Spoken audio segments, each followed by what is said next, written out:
Thank you for visiting the Coin Series channel again. Despite a small decline of about 1% today, Bitcoin remained largely steady. According to hearsay, the ETF is complete and sealed. Be cautious of these anonymous allegations, price isn't showing that. But with Ethereum up about 5%, I do think there are indications that we are getting close to critical mass. Ethereum XRP performed adequately for the day.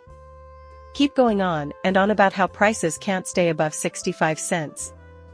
On the other hand, I think XRP will show its mettle by stretching its legs soon. Since it's almost time, let's begin. XRP, without a doubt, but several of my favorite cryptocurrencies had a good day today as well. We can see Algorand here, please, clear my way. Even with a small daily gain of about 5%, that amounts to about 17 cents. Yes, but we've been having a great run, and I wish I had bought more than what I did, maybe even a little less, because now I'm kicking myself. This project is also far from perfect. I think there's a lot of value when you consider the pricing, but I also feel Algorand can dominate until we get a full-blown bull run. Also, I think Algo might become a really powerful network that could do a lot of damage with a few tweaks. Much progress has been made in this direction. So, I'm crossing my fingers that everything works out. Feeling more optimistic as the day's biggest winner, that was such a challenging day. It is my sincere wish that this continues. I'll be right back at Bentley. As I indicated earlier, everyone is aware that ecosystem theory will skyrocket during this market boom. However, I had no plans to increase my Ethereum investment at this time. Optimism is the coin I've chosen to invest in layer 2. The forest is more optimistic now than it has ever been before. Hopefully, that pattern continues. If you are able to invest in Ethereum, please let me know. If Kwon is going to return to the US, wouldn't you agree with me? The biggest jerk in crypto's universe, New York, is likely to extradite him. Cybercriminals from the previous bull run would approve of this. I hated Do Kwon the most since his whole enterprise was based on Ponzi-nomics. The hopeful, but ultimately futile endeavor to build an algorithmic stable coin is now clear to me. Inflicting so substantial financial damage necessitates the commission of an offense. He will definitely have to deal with some serious fallout from this. Still, the SPS and others seem cool with my opinion that they aren't as good as machine skis. What happens next could have far-reaching effects, so it will be fascinating to see how he responds. Plus, I don't know anything about the specifics. Is it possible that he obtained part of the Bitcoin held by the Treasury, which are utilized to maintain the peg between the Terra Luna and USD currencies? My contempt for him will deepen as more details become public knowledge. Even if he was the one who started it all and made a lot of problems, he is no longer one of my least favorite individuals in the cryptocurrency sector. For the next 18 months, during the election period, India will not implement new crypto laws. We will need to be patient until then. Okay, then. Because of their individuality and global significance, the US, Indian, and Chinese markets are among the most challenging to get into. Nevertheless, it's important to note that in these exceedingly difficult conditions, the projects and builders that successfully complete them will emerge victorious. Conversely, everyone benefits in marketplaces where the rules are crystal clear and the creators of crypto firms are warmly welcomed. Major markets will come around, they can't afford to ignore blockchain and cryptocurrencies much longer. These technologies are the future. You also need to connect this to your system. In order to stay abreast, the other nations must not be allowed to get too far ahead of you. It will thus be finished. The US, India, and China will start using it in their systems the moment it's accessible. Because of the time commitment involved, Nance and Nutlin CC should likely return home. As per the judge's judgment, he is required to stay here until sentencing. Here is the setup. Very well.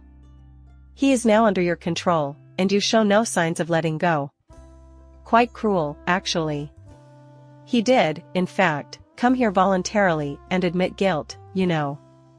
Additionally, I find it quite unlikely that he achieved that without first comprehending the difficulties he encounters. His guilty pleas provided the grounds for this. I mean, it's conceivable that this time frame is quite lengthy. I feel like we've had a small chat about this before, so I'd need your opinion. Do you think he'll get off easy, perhaps with home arrest for a few months? Could we maybe spread it out over a decade?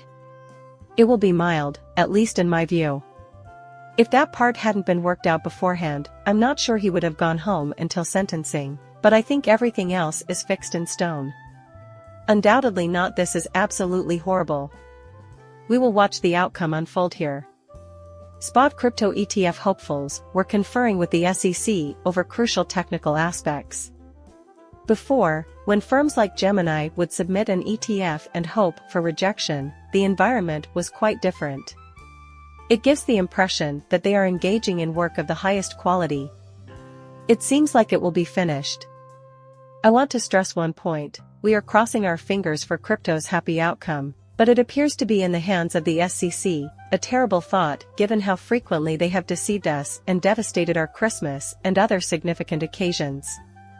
I wouldn't say it's a definite thing, but I do believe we have a good chance.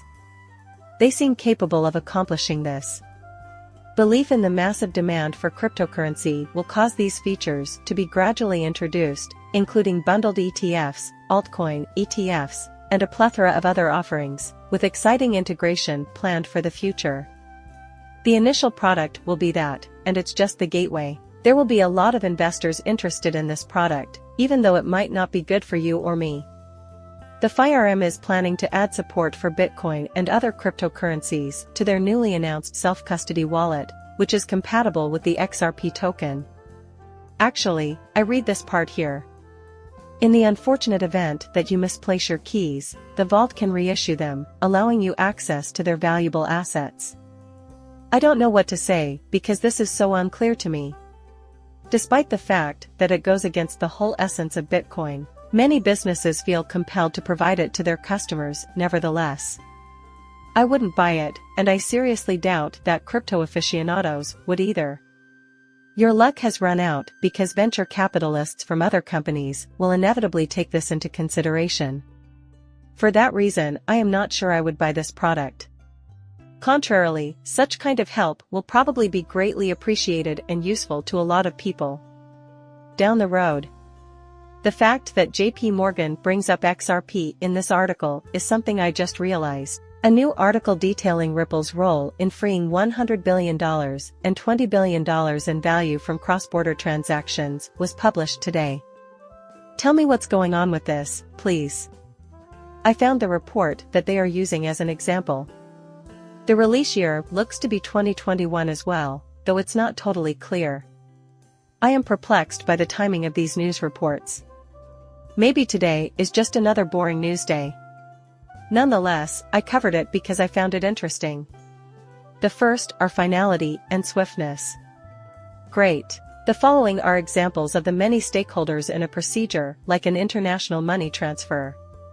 Among the cryptocurrency projects on the list, Ripple is the only one. This is why discussing possible challenges in implementing this system is so interesting.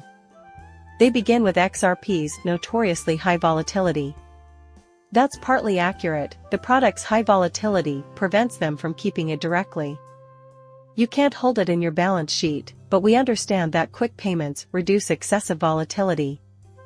A valid concern is the second issue, which is the relatively high cost due to the spread between fiat and XRP.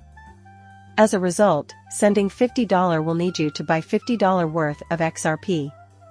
Financial institutions are wary of holding the asset due to its volatility. Hence, if you want to send $50 worth of XRP, you'll have to sell $50 worth of XRP, which means you'll have to spend $100 on transactions and fees. Consequently, this is their only choice right now. Additionally, I think the capability to rapidly buy, send, and sell XRP will emerge in due course. However, it does come with a price tag. We saw that with MoneyGram. MoneyGram required them to repay the full sum over the course of 3 months. They realized this and so turned their attention to SMEs and related payment methods. Thus, controlling everything is more complicated than it first appears. As an aside, XRP isn't used for every single payment. A lot of building is happening right now. To my mind, there are a few details that need adjusting. Ripple is still listed as a leading contender in this JP Morgan report, despite the fact that it was published in 2021, when the Ripple and XRP atmosphere was much worse than it is now. You might already know that there is a clear leader in this field. And it's just a difficult situation. I think that's a part of the difficulty right now. Even if a bank isn't prepared to hold XRP, they can still receive payments promptly and record it. We can figure out a method to reduce some of the costs. They are very good at it, in my view. Once again, cryptocurrency will establish a foundation for instant value settlement and international payments, but they will also find a means to avoid these problems. At this very moment, that is how things stand. Taking part in this enormous building mission. In the comments, please share your thoughts. If you find value in it, please consider subscribing. Catch you later, farewell.